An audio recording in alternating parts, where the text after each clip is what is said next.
You're about to hear a favorite from the Faith Middleton Food Schmooze archive. This show was originally recorded on January 31st, 2019. I got that sunshine in my pocket, got that good soul in my feet. I feel that hot blood in my body when it drops. Ooh. It's great to have you joining the party on the Faith Middleton Food Schmooze, inviting you to eat, drink, and be merry with us. We're in our culinary studios at Gateway Community College in downtown New Haven, the Big G we call it.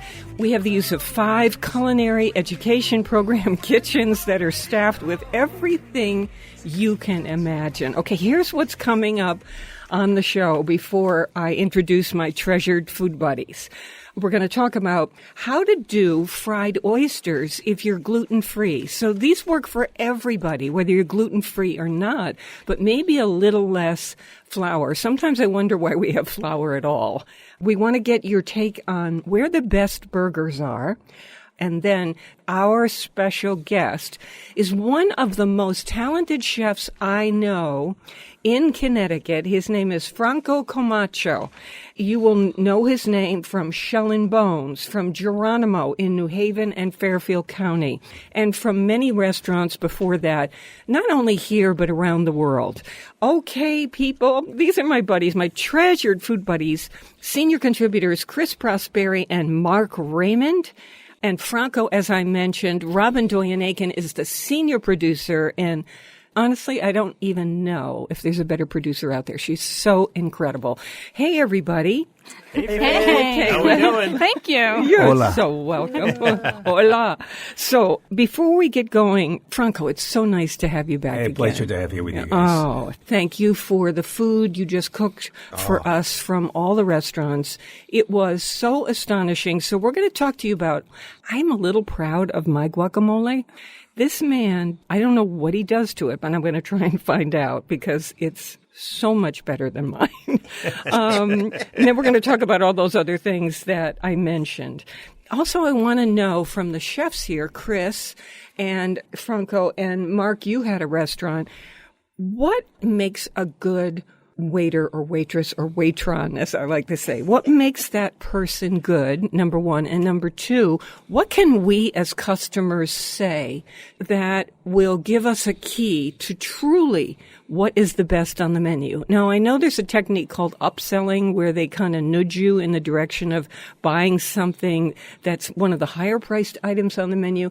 That's not what I'm talking about. I'm talking about that the waiter understands this is about trust, and if you guide me well, not only am I going to be generous to you in the gratuity, but I'm going to respect this restaurant and I'm going to come back. Tell me, buddy, what is great on this menu? So I want to hear from these chefs how they feel about that. Can we start with this best burger idea? We're going to come back and do something wall to wall on burgers. And we'd like you on Facebook to tell us where you think the best burgers are. And we'll take anywhere in the country, but of course in our area, which is Connecticut, New York, Rhode Island, Massachusetts, that would be great. On Facebook, it's Faith Middleton Food Schmooze, and let us know. And then we'll use your stuff when we do that show. And we're going to call what you're voting for as some of the best. We're going to start calling some of those people and finding out what it is they do with their burgers that make them really incredible.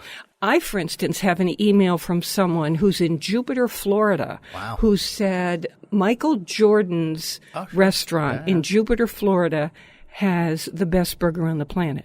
Cool. It's called 1000 North. I'd like to go there before March. I am going, I know. I'm going to call up and find out what in the world is this burger made of. What are they doing? And we'll include vegan or vegetarian burgers if you have nominations for those. And we don't want it to be just, it's good for a vegetarian burger. We want a really good vegetarian burger. Yeah, there's some good ones out there now. Some of the commercial ones. But David Shank came out with the good Impossible Burger. So we offer that at the restaurant. Oh, do you? At the Geronimo. And what do you think of it? It's great. It's weird, right? You but like isn't it, it weird? Franco? I like it. I think weird. it's I like kind of it. weird. No, it's weird the fact that knowing that it's not meat, but it tastes like meat. Maybe we should have a competition about, we did this once before, who can make a really we did it with yourself. Yeah. How would you make the veggie most burger. amazing veggie burger? You want to come back on the show, Franco? I would love to. You haven't even Just- started on the show. Just so you challenge.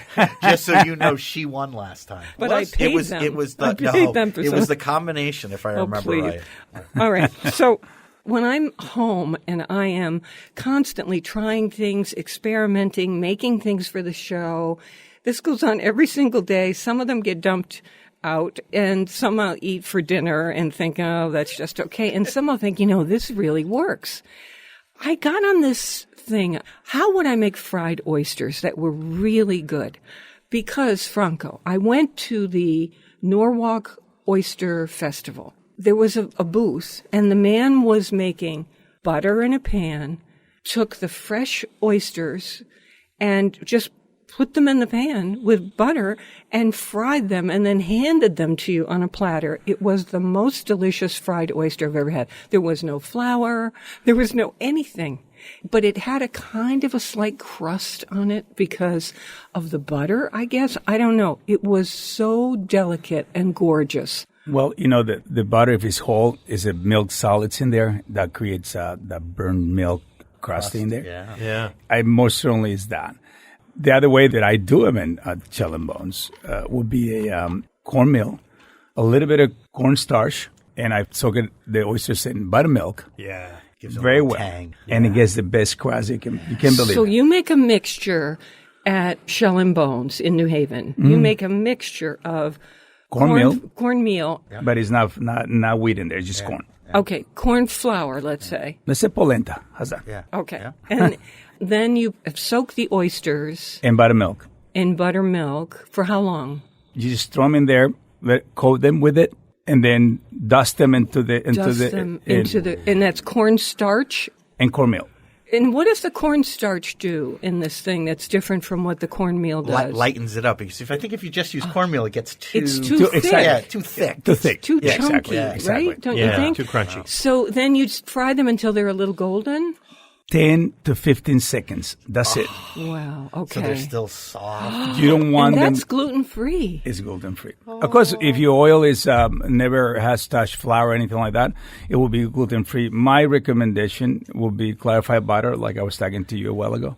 If you do clarified butter, 300 degrees, 325, that's perfect. You mean you just put the oysters into clarified butter? Yeah. And the scoop them pan. up. Yeah. And can we buy that clarified butter in a jar, or do we make it ourselves? I'd rather you make it yourself. You can boy, make it in okay. a microwave. What do you want It's us so to do? easy. All Put them in the microwave. You can Tell me, how does it go? When I'm making a small batch, I just take my butter, I put it in the microwave till it melts and bubbles a little bit, and then I just let it separate. The milk solids go to the bottom, and the clarified butter floats on top. And then all you have to do is take it off the top, or if you have time, and this is what I like my guys to do, is they put it in the fridge, and then it solidifies, and then you can just take it out of the container, and that's your clarified butter, and you dump your milk solids out. It's milk and that's solids it. and water, so you only you take that out, and that's it. Then you have So clarified there's butter. something, Mark, about the clarified butter that brings out the flavor of an oyster like nothing else. Is that what you're saying? Absolutely. Oh my gosh. Oh, I got to do that. Oh, I have to gotta do do it. this. Anything. It's not just oysters, right? You fry anything in clarified butter, and it ups. It tastes better. It brings every now, Do you agree with me that, this is just maybe my palate, but when I buy it in a jar off a shelf, and it's expensive, I just taste it and I think, this tastes kind of weird to me. It doesn't taste like butter. Does that happen to you? I think preservatives, right? For me, anything in a jar, it has something to preserve it. Yeah. Especially if you have fresh butter. Right. Yeah. We buy them in bulk for bread. And you clarify that, you can taste definitely the difference. Yeah. I'm telling you, just try it. If you are going to have salmon tonight for dinner or whatever, and we are so now trained to fry everything in olive oil or canola oil or whatever it is. Once, just try it. Clarify some butter, and whatever you were going to pan fry in a little bit of clarified butter and see the difference. You might think it's a little expensive, but once you get to 400 degrees is the burning point for clarified butter. But remember, we do burnt butter for fish. Oh, yeah. Brown butter. Brown butter. That's not bad. Exactly. So you can use that for other things that will like that is related to what you can not waste it. Put it that way. Put it that way. Brown butter. I could roll around in brown butter. It's my favorite thing. That nutty burnt flavor is unique. Is it unbelievable? With sole, fillet of sole with maybe a little caper or something.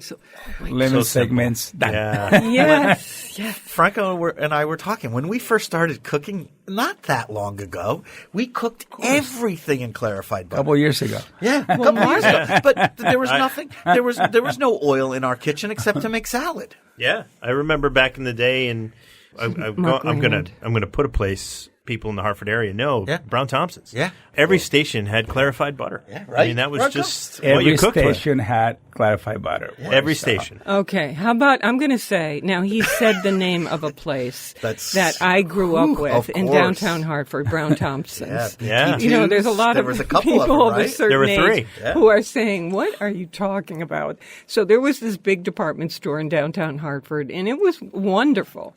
And they had a cafeteria in the basement. They had a soda that was a raspberry lime Ricky. And it was to die for. I mean, you just couldn't. It's all you thought about when you were on your way to that cafeteria. Was it a soda fountain? I'm going to have. And it was in like a container. Wow. It was so absolutely delicious. When it was real soda, right? Yeah, Not kind of homemade. flavorings. Corn syrup. in Corn it. syrup. It was real sugar. Yeah, real sugar. And probably real raspberries, because now you look on the ingredients like artificial raspberry flavoring. And All right, so we could go off on a whole thing, couldn't we? soda. We could do a whole show about the on old soda. about the old days. But I want to get into, if you would all join me, Franco Camacho. If I hear that this guy is opening a restaurant or consulting with a restaurant, I will go there. There used to be a restaurant in New Haven called Roomba. Oh, yeah. And, I it dream of had it. white curtains flowing and candles lit, and it was so chic. And you go in. I miss it. And we Oh, man, it was You know a what? place. It was Best Latin, and it was amazing. best restaurant bathrooms in the world. Do you remember? You'd go in, it was a clear glass door, and when you closed it, it fogged up. Oh, it was unbelievable. It was just such a cool But the place. food was so ceviches. staggering. So Faith, that's I couldn't get enough of that food. I would eat myself till I had to roll out of that place. I know. You made me feel like I want to open it again. And So good. cocktails. The cocktails were fantastic. I don't mean just mojitos. I mean just these innovative cocktails that were so. It was a great time to start something with the Latin flavors and the Caribbean energy and all that stuff. I think it was perfect time for us to come to New Haven and we ride the wave. Put it that way. We were just learning about Yucca, right? You know, then restaurants keep cycling. New Haven has the largest number of restaurants in the entire state of Connecticut and probably a lot of other places. So now Franco has moved on. And before that, he was, doing stuff on the QE2, working in Maui. I mean, he's just done so many things. So right now he's at 3 places that I think are fantastic. Shell and Bones and Geronimo, 2 different restaurants in New Haven. And Geronimo, you would say would you say it's Southwest mixed with Latin, or how would you describe what Geronimo? It's Southwest cuisine. Just straight Southwest. Yeah, Okay. I'm trying to stay true to the concept. Like I try to stay true to the concept. And in Roomba, you don't want to confuse people. Fuse things too much. Okay. But don't people say, I don't know what this is, but it's really delicious? I mean, do they? Or is it just the way that menus are? There's got to be a pork, there's got to be a beef, a chicken. Mostly is to cater to the people that eat that. But it's also brings a culture together. So you're going to flavor the traditional proteins Absolutely. in this Southwestern way. And it is amazing. The cocktails there are just terrific. The tequila. And thank you for bringing this for us, because this is really delicious. These Thank you. margaritas. No, but Geronimo has being from New Mexico, the cuisine that was started and expand from there. It has a lot of Mexican influence, Spaniards and the cowboys from Texas, and they brought the meat, they brought all this stuff. But mainly it was a vegetarian culture at one point. They sustained with corn. You're saying it's Spaniards and Mexicans? Yeah. I didn't know that. Mexican, Spaniards, and the cowboys from the United States, Wow. Texas, they brought the meats and all that. The settlers in Texas were from Germany in the 1830s, and they were the cattle people. So they introduced meat into all the chilies and all that stuff. And what So they what had is the your chilies first, what's and then the what- meat. Great, good, Chris. What's your heritage? Ooh, I'm I mean, besides being an American, I'm a guacamole. It has avocado, onions, tomatoes. No, I'm a mix of a great heritage of food cooks in Latin American people, Spaniards, mother. Cubans, Mexicans. Yes. So I was born in Tijuana, Mexico. So I'm the northern Mexico. Yeah. I'm Baja Mex, as they call the cuisine over there. And I was exposed to a lot of things in the border. Yeah. And also growing up, my grandmother just introduced me to the plantains, the black beans, all the things that I felt that I had to do in Rumba when I opened it. I know. And as you go north, remember that corn wasn't available in the north. It was the Spanish by the flour. So we're going to go into our second half in just a minute, but I want to say something about what you just said, Franco. When we often think about black beans and rice, it seems so simple. And it can taste so simple.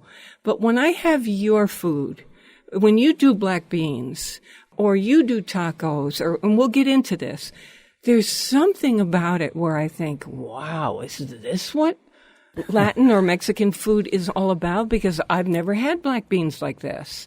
I want to know what it is you do to make them special. Because it's not just going to a cafeteria. I mean, God bless them. That's good too. Just plain black beans and rice. But there is something about the flavor that comes Absolutely. through. You start with mindfulness. You see your product and you start seeing what you're going to do with it.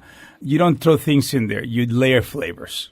And the same recipe, Chris can tell you. We chefs, we see something, I understand it. And then you see the ingredients and you start with something, but you don't follow the rest of the ingredients because you tasting as you go. It's the way you build flavors. So I can have a pot of beans there and let it just do whatever is work. Are you making from scratch or? Scratch. From scratch. Okay. We soak the beans. So you boiled some beans. You've got black beans. Yeah. Yeah, but we put epazote, we put tomatoes, we put onions, we put garlic. While they're boiling? Yeah. And I put beer in mine sometimes. That's why your beans are so good. These ones, the Geronimo ones, had that influence from the north. Mexico is a different thing. You have pintos. In California, it's pintos. In Mexico, in the Caribbean area of Mexico, the Gulf, you see black beans all over, which my grandmother grew up. See, this is how we learn. This is how it happens. Yeah. Recipes get developed, and then the creativity starts with a particular chef, and then you have this cuisine. It just and, goes. It's so exciting. And it's always evolving. It is respect to history in many ways because fusion is started when cultures cross over. Right. Yeah. Spaniards come, they brought the chickens, the cows, the pigs, and all that. Yeah. We didn't have that. We had armadillos. We had wild turkeys and venison and all that. See? Doesn't this make you think about the Silk Road in China, where so many cultures crossed and traders were there and ingredients started to mix? And I think, does anyone ever talk about what were the restaurants around the Silk Road where this intersection was, this kind of traffic circle of cultures? Had to be amazing. I wish somebody would do that book. All right, look. I can't wait to get to how this man makes his guacamole. And also this business about what makes a good waiter and what you as a diner can say to a waiter that sets you on a course for the best dish on the menu. And it's not about price. We're going to tell you about that. More mouth-watering conversation and fun ahead on the Faith Middleton Food Schmooze. I hope you will make a charitable contribution to feed the hungry. We're online now at foodschmooze.org, and we'll be right back. So say Geronimo, say Geronimo, say Geronimo, say Geronimo, say Geronimo, say Geronimo, say Geronimo.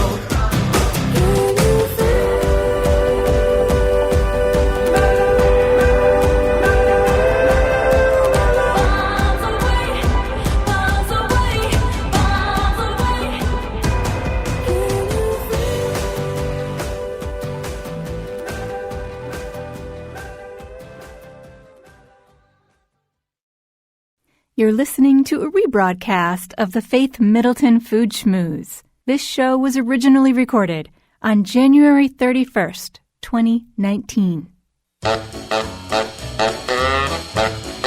Beans and cornbread, beans and cornbread, beans and cornbread. Beans and cornbread had a fight. Beans knocked cornbread out of sight. Cornbread said, now that's all right. Meet me on the corner tomorrow night. I'll be ready. I'll be ready tomorrow night. I'll be ready. I'll be ready tomorrow night. I'll be ready. I'll be ready tomorrow night. That's what Beans said to cornbread. I'm Faith Middleton. Sign up for our free podcast, a copy of the show. You can do that online if you've never done it before at foodschmooze.org, and you'll see sign up for the podcast. You do it once. It comes to you in your inbox, and you can listen on your schedule. It's the thing. So I'm with my treasured food buddies, Chris Prosperi, chef and co-owner of Metro Beast Restaurant in Simsbury, Connecticut. Winebroker Alex Province is a little bit ailing today, so he'll be with us next time. Our other winebroker, Mark Raymond, is here, and our special guest, Franco Camacho. You will know his restaurants by Shell and Bones in New Haven and Geronimo in two places, New Haven and Fairfield, Connecticut. The food is just unbelievable. Yeah. So he brought all of his food, but we all know his restaurants for a long time. You might remember him from Roomba in New Haven. Okay, here's the deal with guacamole. You know, I think I make a good guacamole, but then I just had Franco's guacamole, and I thought, man, what in the world? Creamy. Now, do you want to keep that a secret? Or do you tell us what you put in there? It's the only secret that I have is no secrets. Oh. The secret of having a great guacamole is to drink a margarita before you make it.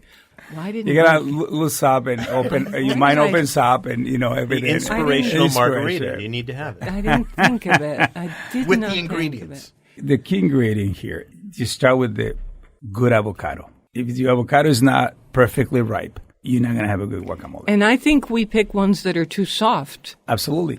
So we want a little firmness to it, but a little... Touch to the south pole, which is the thinner part of the avocado. That's on the bottom. Yeah. Okay. And right there, if your thumb goes in a little bit, it's ready to go. Just that one spot. Yeah. This is a I great didn't even know that. Everyone runs the other way around? Yeah. I push it on the sides. me too. The store owner So wants just to kill on the me, bottom. but I do. Okay, so that's that. That's how we know Well, it's you right. start with a good avocado, ready to go. And, of course, you have the ingredients chopped up fresh. So at Geronimo, in this case, we do them right in front of you. The key is freshness and mindfulness. So you might have an avocado that is not yet completely ripe, which avocado, by the way, is the only fruit that turns its starch into oil. Instead of sugar. It's the only thing. So the oil balance in the avocado, that's when you have that creaminess. You don't have to add anything. As you can tell. Yours was so creamy. But what else is in there? Onions. Red onions? We do red onions. Mm-hmm. Green onions, the green part. We do the jalapeno, salt, and squeeze lime juice. Where's the cilantro? That's the last part. You don't do it when you're smashing it. You do it in the last So minute. he does it in the mortar and pestle. That's the other thing we don't do. We do it in the molcajete. Is the molcajete. Yeah. But really, I was going to say, disrespectfully, I don't really care about that. I will do it with a certain smasher I have in a bowl. Absolutely. You know what? Everything influences. You do it with a metal smasher or wood spoon. That was going to treat the avocado differently. Bring out a different aspect of Yeah. Really? Texture. Yeah. It's history, right? It's the way it was done. The first time I went to Mexico, they showed me these rocks. It's a lava And rocks. in the boulders are these holes. And that's where they ground everything up, right? Okay. And that's where this tradition comes from. So is there something to using that? Yeah, there is. So the other day, someone said to me, we were discussing guacamole, and they said, you don't have garlic in your guacamole? I was looking at them like, are you from the moon? No. I don't have garlic in my guacamole. Doesn't Have need you it. ever done Doesn't that? need it. You know, it depends. You do a guacamole sauce for a taco. Yes, you do that. Do you say guacamole? Guacamole. Guacamole. We're not going to say that because that's just too embarrassing. No.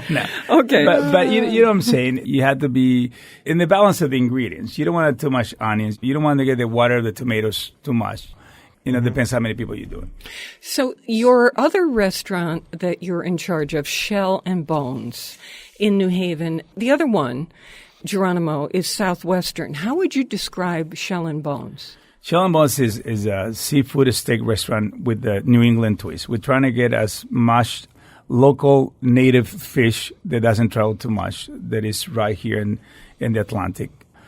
Oysters, we do 5 different types of oysters all the time. So what's the secret to your clam chowder, which is the best I have On the ever planet. had in my life? Probably I can say it's been award-winning 3 times. So. Wow. I can see that. It's amazing. There's a lot of stock as opposed to cream. I mean, there's some cream in it, but there's stock. I feel the richness of the stock. We boil the clams. We get the clam juice out. We have the clam juice That's fresh. the difference right Yeah. there. Because I use it for other things. And then I do the onions, I do the celery, but we do This is it back with bacon. in the That's it. pot, because Which makes this is everything back better. to you layering. Exactly. And then We the don't do this clams at and home then this the much. chopped clams and all that stuff. Yeah. Wow. Yeah, Can there we- were chunks of clams. delicious clams in there that were perfectly tender. For this weather right firm. now, I can drink 2 Nothing's gallons right better. now. I know. So Robin Doyen Aiken is our senior producer. I was watching you have the clam chowder. Oh, and boy. I know. Wasn't that it's unbelievable? It's just the best. And it's at both places, right? No, Geronimo, we don't do clam chowder. We do killer chicken tortilla soup. Killer. Oh. We smoke the chicken. Love Yeah. chicken tortillas. Fresh corn, roasted corn in there. It's awesome. Okay. We're famous for award-winning green chili Yeah. pork stew or chili. It's just award-winning too. You have to get that, the green chili. Yeah. And you're getting your chilies from the Southwest? Yeah, we get chimayo from 25 farmers in Santa Fe. Don't we wish Alex was here? Because, he's in Arizona right now. He would have so been- he he would would have have been been all over, going yeah. crazy all over that. Robin, when you go into a restaurant, how do you figure out when it's a new place to you, what's the best dish on the menu? Do you have a technique? Do you have a trick? When I go into a restaurant for the first time, I walk around a little bit and I actually, it's the visual equivalent of eavesdropping because I will look and see what everyone is eating. You're one of those. Yes. I do And then too. I think, And I'm going to have that. yes. There's What are 6 they of those having? in the room. There have been times, I will tell you, where I've been in a restaurant, I've walked around, someone has caught me eyeballing, and they said, "Would you like a bite?" Oh. I had, Nice piece. Can I help you? yeah, and Would you know, like to sit down with us? That's in the Midwest. well, of course, though, I said, actually, yes. And then I did end up getting the roasted Brussels sprouts after that. They didn't give you a bite. You didn't? Did you take a bite from them? Listen, I'm a very friendly-looking woman. People, when I walk around, No, that's true. It's true. they It is feel true. safe with me. I felt safe with them, and I took a bite, and I ended up ordering it. Smiles open doors. That's right. So that's a great thing to do. Maybe it starts with when I walk in, what do I smell? If it smells fantastic, those aromas coming out of the kitchen, I am so excited. I think this place knows what it's doing because I can smell it. Yeah. And I'm not smelling bleach and water that they've swabbed down the decks with, yeah. and Yeah. which will kill Any appetite. Okay, so that's number one. Number two, I'm with Robin. I start eyeballing. I'll interview people, stare at their food, and then 3, what you say to the waiter. So I will say to a waiter, if there's one thing, and this is where I've never been before, if there's one thing and you took it off the menu, people would scream, they would call you, they would write to you. They would. Does this happen to you, Franco That's a Camacho? great question. That's a perfect question. Do you get that? Absolutely. And what's the answer at your 2 places, Geronimo? In Chelamos is our meatloaf. Shell and Bones, it's your the meatloaf. Wow. Classic. I put a lot of thought in it, and I love. It's a killer, Wow. meatloaf. I will eat it in anything. I Oh. do meatloaf tacos. No, you don't. No. That's a great idea. I'm speechless. I'm rendered. I'm no words. I'm just See, thinking now of that's the one. possibilities. That's the one way I would probably eat meatloaf because I have an aversion to meatloaf growing up. But man, I'll tell Really? you what. On a taco? On a right, taco, wait. I'd probably do it. So Geronimo, what do they say? If you take this off, we'll kill you. The green chili. Yeah. Oh, really? Yeah. Yeah. Okay, so It's a pozole, it's a hominy in there, it's pork, it's green chilies, hot peppers. this is getting us into what makes a great waiter. And I think everyone who eats out, you know when somebody's a good waiter. Mm-hmm. I just the other day had a woman who was addressing me in the most, and everyone, in the most adorable terms. She would say, sweetheart. It was like it's kind of a taco Mexican place. Sweetheart, what can I get you? Oh, baby, let me just do that for you. Honey, oh, you got a girlfriend? I mean, it was so over the top, and I adored her. I adored the whole experience, and I knew if I asked her anything, she would be honest with me. Then the other day, I was in a place, and I said to the waiter, you know, what would they kill you over if you took it off the menu? He looked at me and he said in a very robotic way, it's up to you. Wow. Oh, Wow. that's disappointing. Wah, Yeah. Yeah. So I looked at him and I said, okay. And then later on we had another encounter and I said, buddy, I can't read you. You know, he didn't know what to do. And I thought, this guy has either not been trained. or green, very green. This is the best he can do. Maybe not the best profession to be in. Agreed. What do you all say? I mean, what makes a good waiter? For me, it's always been the server that could get how much to communicate or how not to communicate. Do they want to be led around the dance or do they want to lead and tell you where they're going to go? And you've got to figure that out as a server. And fast. A great server will pick that up within the first 10 seconds of being at the table. Yep. And questions like you had presented are absolutely perfect for a great server because they can capitalize on that. They'll be able to get a read off of you exactly where to go with the table. So let me ask all of you, how do you teach wait people, these servers, to have a kind of emotional intelligence, a kind of subtlety about how to deal with people? No, it's not a teach. That's a personality trait. Certain things you don't teach. You teach the specials. You teach what's in the food. But to be a good server, and there's an exception. You know what the exception is? Actors. It starts with attitude, first of all, commitment to service. If you're committed to service, you would do anything. You learn your stuff. You learn your menu. You learn your ingredients. And the trust that you create with the kitchen. The chef will be there for you to answer any questions and not yell at the waiter. But the waiter trusts the kitchen, that they can also present themselves in front of the customer. With that attitude, they say, I can do anything for you because I'm backed up by these guys. By the guys. Yeah. I can do anything you want. And I will throw in that one other thing is there's no such thing as perfection. No. As much as you try to be 100% on all the time, every now and then you're going to get a personality conflict that's just, it's just not going to be the right fit. That's life. It's oil and water. And sometimes then you just switch the server. Can you all talk to me honestly, because you have had or have restaurants? Upselling. You ask a server, what's great on the menu? What are you liking that you've tasted? Not every server has tasted everything. You know, you're asking these questions because you don't want to make a mistake. And it is hard to make a living in a restaurant now. Food costs are so high. Often, servers are trained to, if asked to push something a little more expensive, it helps the whole restaurant, and the chef is usually proud of everything. But for us as diners, it's not necessarily. It's almost like going into a clothing store and having someone say, you look fantastic in that, And no when you matter don't. how you look. Or this is the perfume I wear. Yeah. Right. I think that's an old technique. I think it's being done with wine. I think consumers have really kind of seen through that whole image. I mean, it's very easy to look at a menu and say, oh, that's the most expensive thing on the menu you just recommended. If they don't give you a couple options, Then you know something. then you know something's up. It starts with training. More so, you have to be authentic. Yes. If you don't know, say it, and I'll find out.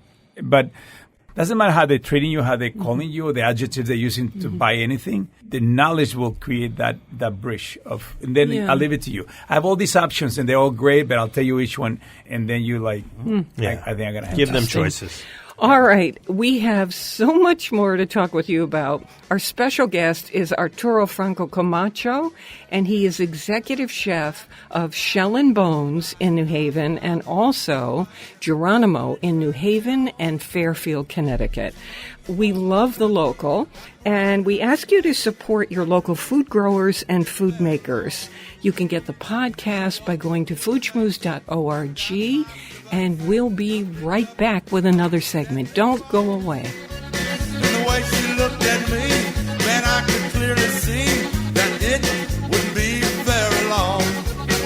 Guacamole, guacamole, guacamole, guacamole. We'd be making guacamole all night long. Guacamole, guacamole, guacamole, guacamole. We'd be making guacamole all night long.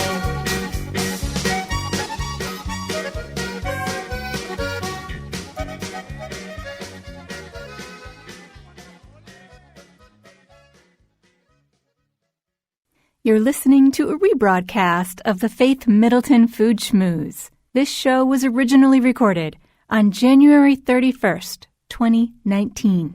Teach me all your favorite foods, I wanna cook for you. Teach me all your favorite foods, I wanna cook for you. Teach me all your favorite foods, I wanna cook for you. Teach me all your favorite foods, I wanna cook for you. Cook for you. This is the Food Schmooze Party, offering the richness of life and coming to you in Connecticut, Rhode Island, Massachusetts, and New York. New York including Westchester County, the east end of Long Island. That includes the Hamptons, of course. The senior producer of this show is Robin Doyen Aiken. To hear the show on Connecticut Public Radio, it airs Thursdays at 3 and 9. Podcasts and our curated recommendations are always online, waiting to make you happy at foodschmooze.org. Our special guest on this show is Arturo Franco Camacho. We know him as Franco Camacho, and he is executive chef of Shell and Bones in New Haven and Geronimo in New Haven and Fairfield, Connecticut. The food is fantastic. Now, we're just talking restaurants here for a minute. Chris Prosperi of Metro Beast Restaurant, something really exciting is happening for you. And we have privately, off to the side, been following along over these many months while you've been having your regular Metro Beast Restaurant going along as it has for years. And all the while, what's been happening? We've been building a new home for Metro Beast because after 5 years at the 1820 house, we are moving. In Simsbury, Connecticut. Yeah, in Simsbury. And we're not moving far. We're moving 0.2 of a mile down the street to the Ensign House, which is a classic Historic brownstone, property, right? brownstone historic building owned by Joseph Ensign, who was one of the founders of the Ensign Bickford Company, which is one of the biggest employers in Simsbury. And it's right on the corner of Hot Meadow and Drake Hill Mall. Yeah, Wow. it's amazing, and it's Congratulations. it is such a gorgeous building. It's been empty for I think going on 8 years now. I can testify to this. Yeah. It's gorgeous. It's a I am gorgeous so excited. I had a brownstone, preview of it. And, Yeah, Mark, oh my goodness. we've I been am showing so people excited. around. Yeah. So it was a little like going to the Mark Twain house. I mean, it's like a thing. Yeah. Are you going to step up the food, or are you going to stay in that casual bistro way? What's your deal? Casual bistro food stays the same. We're going to add 3 more party rooms for private parties. Wow. So the restaurant Okay. stays the same size, the same intimacy. We have a larger deck. It'll be the same Metro Beast, just in a new, exciting location. Congratulations. Thank you. I can't wait. Congratulations. Can't wait. help. You have to come see it. Yeah. You have to come see Well, it. with 3 party rooms. Yeah, absolutely. you have to come. Yeah. Oh, my God. Oh, you okay. have to try that. So, Chris, I'm so excited for this. And as you know, we have been really doing a thing. So while Chris was presenting that, Franco and Mark Raymond, and we were all kind of putting something together here that it comes from Shell and Bones and Geronimo, where the desserts are. And there is a pistachio creme brulee, And there is... Yum. I know, but I'm waiting for that one with the caramel balls on This is top. I've just been eating the caramel balls. Have you They're been eating so the caramel good. balls? This is a pot de creme. But look so at it's it. a little chocolate souffle puddingy thing. And on top, And it has these caramel balls on top. what are they? Salted caramel balls. It's chocolate. Oh, it's my- milk chocolate with the Little caramel and yeah, salt on yeah, them. yeah. Yeah, that's what I want. How is it? Oh, my God. Better than the creme brulee, or as good as my the God. creme brulee? Robin, You gotta trade. who's it. in the It's chocolate, studio you cannot go wrong. supervising this stuff. Oh, it's I have thick. set aside each one of these for you, and Oh, you're Robin. just going to flip out. Faith always has my back. Oh, Thanks. my. Oh my God, That is heaven. That chocolate. that is the best pot de creme I've ever had. Why'd you take it away? know. Bring it back. Bring Oh, it back. Give him another bite. Give him another bite. And you know me, I'm not a can dessert I- person. Can I say this about the little balls on top? Absolutely. When I was in Italy, Here are the little balls. yes, we had those filled with balsamico, Amazing. It creates another dimension of flavor. You know? but texture also, Absolutely. right? Absolutely. But that's the one thing I want to say about Franco's food going all the way back since I've met him. It's not just about flavors, it's about the textures. Thank you. And you know what the third can ingredient speak. is? The third thing that we keep missing? I swear you can taste this when people cook. It's the love he puts in the food. Agreed. Right? You can see it on his face. Multiple times, Franco said that he cooks with mindfulness. And so, as an eater, I always think about eating in a mindful way, but I don't often think about cooking that way. And I think it's probably one of the things that makes the difference for Franco. Everybody. That's my intention. We live in a really distracted world. And you have so many distractions, but when you're in the kitchen, when you're in front of your stove, I'm better in front of the stove and the microphone. That moment is the now. And you try to utilize it the best you can. Right. And you communicate your energy, your state of mind. You know, being a chef is very personal. You can tell if the chef or the person is tired and the way the plate looks. Yeah. In the food taste. And the food taste. Yeah. So it's communication of your energy to what you're going to give. And that's the gift you're giving. That means go to dinner early. Absolutely. And it's not just that. I've been to restaurants where the food came to me and the food tasted great, but there was something not missing, just off. And I think it's always that there's something the chef was angry or not happy, or he was. It translates the mood of the chef and the mood of the kitchen translates to the food. I recommend you guys watch the movie Like Water for Chocolate. 100%. Yeah. Yeah, everyone's seen it, right? I've seen That's that 3 times. It's love that movie. it's what you eat. It's what translates. Yeah. And why we like our mother's food more than yes. anyone else. Yeah, Because 100%. she did it with love. She Right. want to nurture you. Yeah. She didn't just cook for you to fill up. No. She was right there making sure that you had. 100%. Great point. And that is Great what we always gonna say. My mom's does things better than anyone else. Yeah. And And we can't even make the food of our No, mothers. We can't absolutely make them the not. same way because Absolutely. it wasn't made with that intent. Absolutely. Right. Yep. And that's the missing ingredient. And you said the right word. It's what is your intention? What is your intention? And that Exactly. translates in the food. So if the chef is angry in a bad mood or the kitchen's tense, that translates into the food.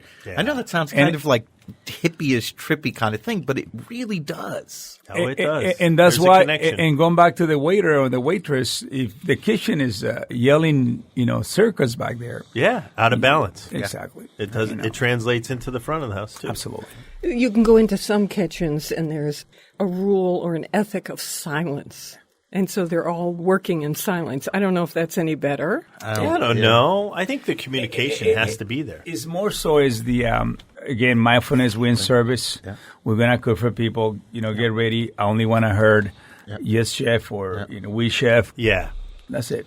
That's it. It's no argument. The customer's there for to eat, and we got to provide. And the answer is yes. No problem. This is really a story of, is somebody going to come back? Are they going to Such a recommend it? I'm sorry to delicate- interrupt. Are they going to recommend it to other people? No, please. I mean, yeah, it's great to have one person come back, but what about recommending it to other people? Word of mouth is the number one. But it's actually the sentiment that you're putting in your trade. Yeah. It's another dish in shell and bones. Everyone's, I took out at the menu, cod chowder. It's a chowder, but it's with cod and clams, and throw the onions, the leeks, the corn, the potatoes, and you build the dish. And the guy saw me, and I was washing my car. And he actually wanted I came for the cod chowder. I had it on the menu. I said, I'll make it for you. I made it, and I went and, sent it. He was so appreciative. I was in the car wash. The guy said to me, I was in your restaurant the other day. Thank you for making that cod chowder for me. See? I went just for that. And it was my birthday, and you made my night. Yeah. You never know. That's priceless. You love doing it. We talk about what makes a great server. Well, that's what makes a great customer. Yeah. They come back with such appreciation. That's priceless. Any relationship is giving and taking. Yes. Yeah. Anything in life. And you don't give anything to your customer to come back, they're not going to come back. No. No, That's it's so it. true. Wow, this has been, for me, fascinating because you're all in that world. And to hear you describe it from your side, I've tried a little bit to do it from a customer side. To hear that exchange has been just amazing.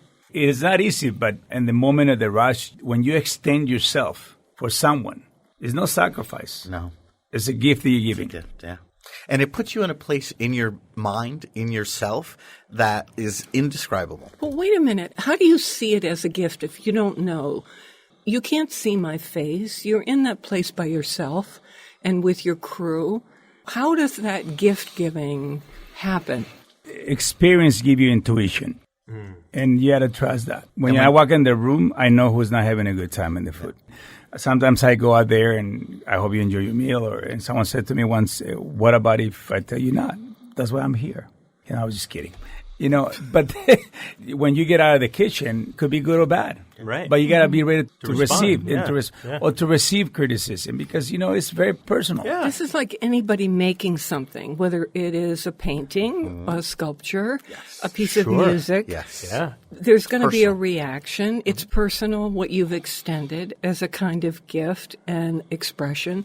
And then the other half is that people will respond, and you don't know what you're going to get. Well, it's a form of art that is edible, and it's going to change constantly. The recipe can tell you this by you dealing with fresh produce. The asparagus from today, they're not going to taste the same like the ones you're going to get next week. And the customer, sometimes our best experiences that our guests can have is when something went wrong and how we deal with it, right? We had a guest where they weren't happy with what we served them. I went up personally, talked to them. Then I went down, personally made their meal, brought it back to them.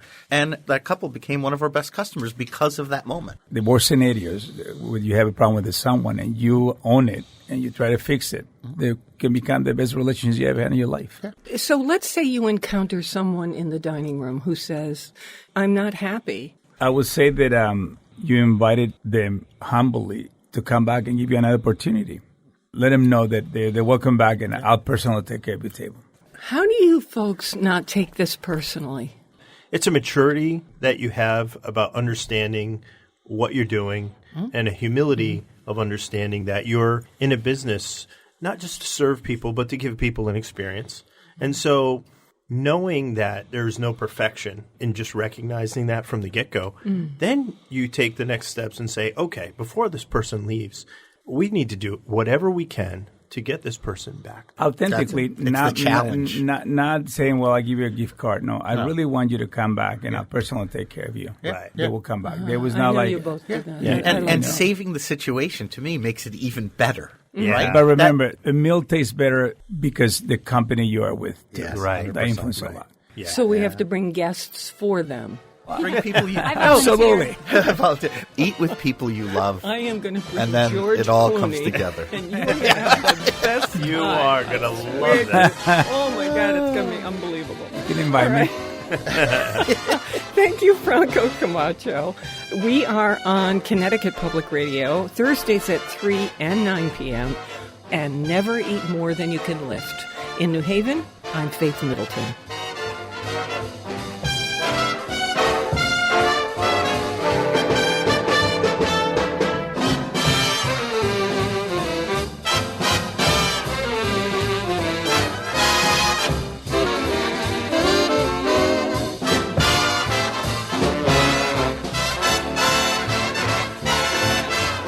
Everybody eats when they come to mind.